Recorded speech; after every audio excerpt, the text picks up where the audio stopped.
Why do you think, as a detective, that sexual assault is the most underreported crime in America? I believe that that has to do with victims, how they perceive the criminal justice system is going to believe them or not believe them. I also believe that part of it has to do with society itself. Victims feel ashamed. They feel like they're the bad guy. They blame themselves for what they've done, and they have done nothing. So that's one of the biggest obstacles that I have when I deal with victims, is that they do blame themselves. How do you feel about the Report It campaign being held across the United States on April 29th, Angela Shelton Day? I think it's a very important step in the right direction. I hope that it grows throughout the years to the point where victims do report crime, not just victims of domestic violence and sexual assault, but victims of all crimes. Crimes in general are underreported by as much as 60%, and personal crimes such as domestic violence and sexual assault by at least 90%. So I think that it's a step in the right direction, and hopefully it will continue and grow. How does it make you feel, being in law enforcement for almost 30 years, knowing that many victims do not report sexual assault due to the fear of being re-traumatized by the legal system? Well, it doesn't make me feel good because I'm part of that legal system. So anything that brings discredit upon the legal system affects me.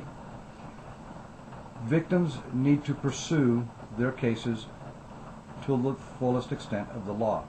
They need to force the officers that come out to file reports. They need to, after the reports are filed, pursue these cases all the way through trial, no matter what the outcome. They know what the truth is. Their job as a victim is not to continue to be traumatized and victimized by the perpetrator.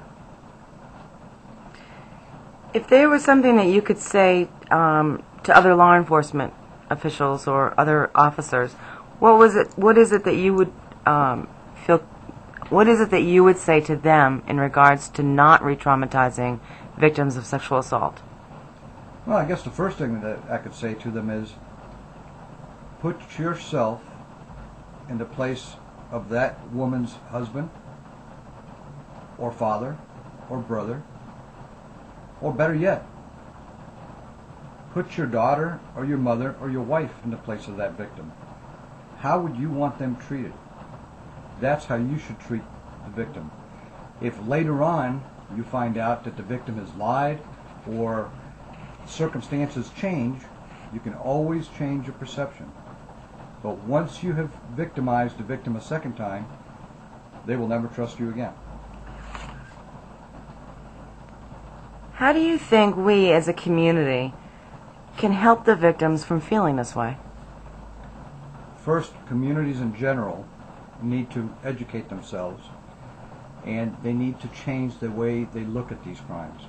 Most communities, especially in this country, are very polarized. So in certain areas of the country, it's perfectly acceptable, for instance, to hit your wife. Maybe the laws are in place, but the community itself accepts it. Because it's always been that way, it will always be that way.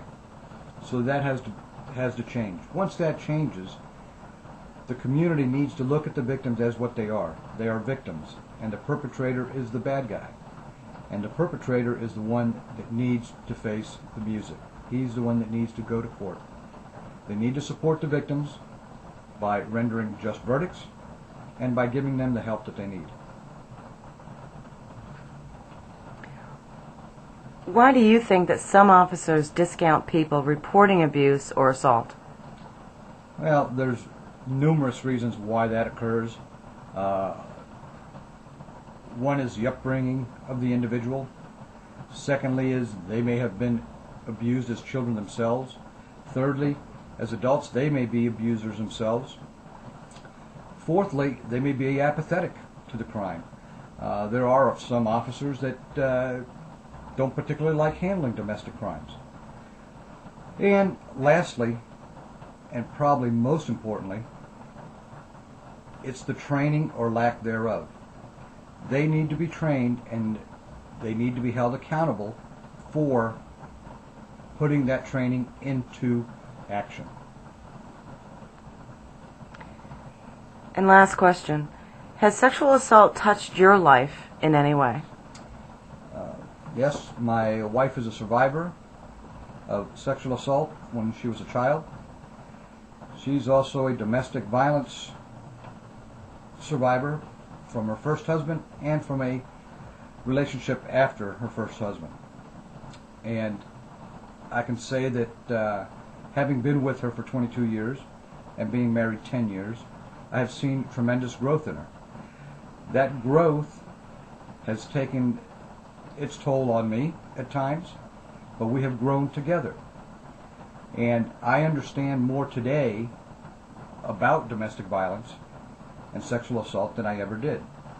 I use her as an example in numerous situations when I'm out on calls, whether it be with a domestic violence victim or whether it be with a sexual assault victim.